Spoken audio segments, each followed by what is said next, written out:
കേരളത്തിലെ LDF-ൽ കൂട്ടയടി. EP ജയരാജനെ തള്ളി ബിനോയ് വിശ്വം രംഗത്ത് വന്നിരിക്കുന്നു.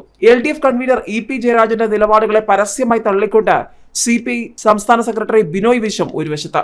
ഇതിനിടയിൽ രാഹുലിനെയും KC വേണുഗോപാലിനെയും അംഗീകരിക്കാൻ തയ്യാറല്ല.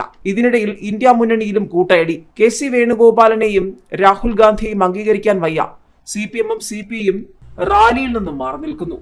ഇതിനിടയിലാണ് പല തെളിവുകളും പുറത്തുവിടുമെന്ന് പറഞ്ഞുകൊണ്ട് നേതാക്കന്മാർ തന്നെ പല വിഷയങ്ങളിൽ ആരോപണം ഉന്നയിച്ച് രംഗത്ത് വന്നിരിക്കുന്നത്. ഇതോടെ കേരളത്തിലെ പ്രധാനപ്പെട്ട മുന്നണികളൊക്കെ പ്രതിരോധത്തിലായിരിക്കുകയാണ്.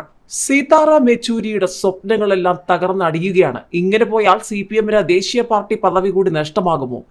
LDF-ൽ കൂട്ടയടി ഒരു വശത്ത്, CPM-ഉം CPI-യും എങ്ങോട്ട്? കേരളത്തിലെ LDF-ഉം UDF-ഉം അക്ഷരാർത്ഥത്തിൽ വെട്ടിലായിരിക്കുകയാണ്. രാഹുലിനെയും KC-യെയും ചൊല്ലി വിയോജിപ്പ്. മെഗാ റാലിക്ക് CPM-ഉം CPI-യും ഇല്ല. EP-യുടേത് LDF നിലപാടല്ല, തള്ളി ബിനോയ് വിശ്വം. EP-യും കേന്ദ്രമന്ത്രിയും തമ്മിൽ ബിസിനസ് ഇടപാട് തെളിവ് പുറത്തുവിട്ട് ജ്യോതികുമാർ.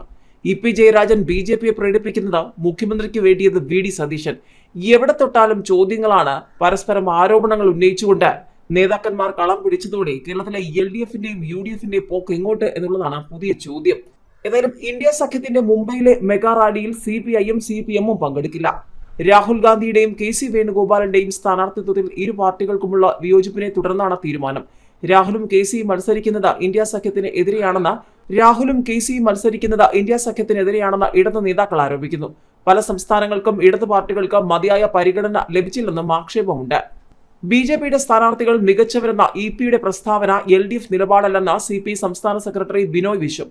കേരളത്തിൽ LDF അനുകൂല കാറ്റാണ് വീശുന്നത്. തെരഞ്ഞെടുപ്പ് ഫലം സർക്കാരിന്റെ വിലയിരുത്തലാകുമെന്നും ജനം സർക്കാരിന് അംഗീകാരം നൽകുമെന്നും ബിനോയ് വിശ്വം പറഞ്ഞു. മന്ത്രിമാരെ ഉൾപ്പെടെ LDF മത്സരിപ്പിക്കുന്നുണ്ട്. വോട്ടെടുപ്പ് വെള്ളിയാഴ്ചയിൽ നിന്ന് മാറ്റണമെന്ന ഒരു വിഭാഗത്തിന്റെ ആവശ്യം പരിഗണിക്കുമെന്നും ബിനോയ് വിശ്വം കൂട്ടിച്ചേർത്തു. ഇതിനിടെ LDF കൺവീനർ EP ജയരാജനും കേന്ദ്രമന്ത്രി രാജീവ് ചന്ദ്രശേഖറും തമ്മിലുള്ള ബിസിനസ് ഇടപാട് ആരോപണത്തിൽ തെളിവ് പുറത്തുവിട്ട ജ്യോതികുമാർ ചാമക്കാല പ്രമുഖ മാധ്യമത്തിലൂടെ രംഗത്ത് വന്നു. EP-യുടെ മകനും ഭാര്യയും നിരാമയയിലെ ജീവനക്കാരുമുള്ള ചിത്രമാണ് പുറത്തുവിട്ടത്. അവിടെ കൊണ്ടും തീർന്നില്ല. മുഖ്യമന്ത്രിക്ക് വേണ്ടിയാണ് LDF കൺവീനർ EP ജയരാജൻ BJP-യെ പ്രേരിപ്പിക്കുന്നതെന്നാണ് പ്രതിപക്ഷ നേതാവ് VD സതീശൻ പറയുന്നത്. മുഖ്യമന്ത്രിക്ക് കേസുകളെ ഭയമാണ്.